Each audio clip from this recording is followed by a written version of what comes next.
पंत राहुल जैसे खिलाड़ियों को क्यों ढो रही है बीसीसीआई? करीब 1 महीने बाद पता चली सबसे बड़ी सच्चाई। फैंस कह रहे थे बाहर करो, गांगुली कह रहे थे धोनी से तुलना मत करो, पर कुछ अधिकारी मुरीद थे। 25 टी20 में एक अर्धशतक, पूरे साल में 364 रन, फिर भी ईशान संजू से महान बन बैठे हैं ऋषभ पंत।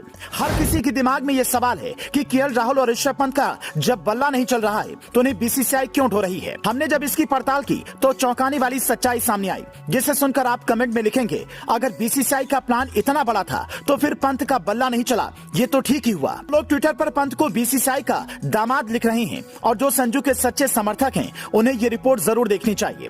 दरअसल बीसीसीआई के कुछ अधिकारी ये प्लान बना रहे थे कि रोहित शर्मा के बाद केएल राहुल को कप्तान और ऋषभ पंत को उप कप्तान बना दिया जाना चाहिए।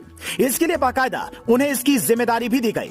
अगस्त 2022 में जिम्बाब्वे में 3 मैचों की वनडे सीरीज के लिए केएल राहुल को कप्तान बनाया गया। अचानक से धवन से कप्तानी छीन ली गई, लेकिन जब राहुल जिम्बाब्वे गए तो वहां ओपनिंग में उनका बल्ला ही नहीं चला।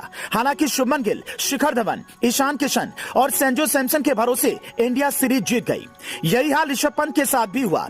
बीसीसीआई के प्लान में 25 साल के पंत भावी कप्तान हैं। खुद द्रविड़ भी ये कह चुके हैं कि हम उन्हें नहीं छोड़ेंगे, वे हमारे लिए मजबूत खिलाड़ी हैं। जबकि गांगुली इस बात के सख्त खिलाफ थे।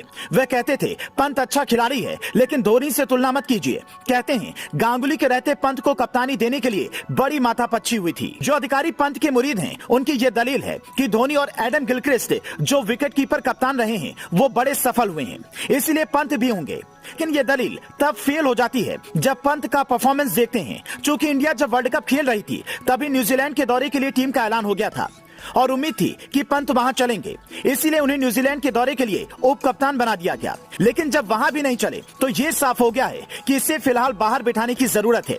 लेकिन किसी भी खिलाड़ी को अचानक ऐसे बाहर नहीं बिठाया जाता है, वो भी तब जब उसने कुछ मैच अपनी बदौलत भारत को जिताए हों।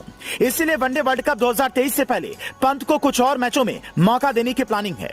वनडे वर्ल्ड कप 2023 से पहले टीम इंडिया को न्यूजीलैंड के खिलाफ 3, श्रीलंका के खिलाफ 3, ऑस्ट्रेलिया के खिलाफ 3 और वेस्ट इंडीज के खिलाफ 3 मैचों का वनडे सीरीज खेलना है। उसके बाद एशिया कप भी है। ऐसे में पंत को इनमें से 2 सीरीज में मौका मिल सकता है। अगर उनमें भी नहीं चले तो फिर लंबे वक्त के लिए टीम से ड्रॉप हो सकते हैं। अगर ऐसा हुआ तो फिर वर्ल्ड कप की टीम में संजू और ईशान को मौका मिल सकता है। जो लोग कह रहे हैं पनौती पंत की वजह से इंडिया वर्ल्ड कप हार गई, उन्हें अगला वर्ल्ड कप बिना पंत की मौजूदगी में देखने को मिल सकता है। इसीलिए फिलहाल पंत को कभी ओपनिंग, कभी नंबर 3 तो कभी मिडिल ऑर्डर में आजमा कर देखा जा रहा है। हद तो तब हो गई जब इसी साल साउथ अफ्रीका में 5 मैचों की टी20 सीरीज के लिए उन्हें पहली बार कप्तानी दे दी गई।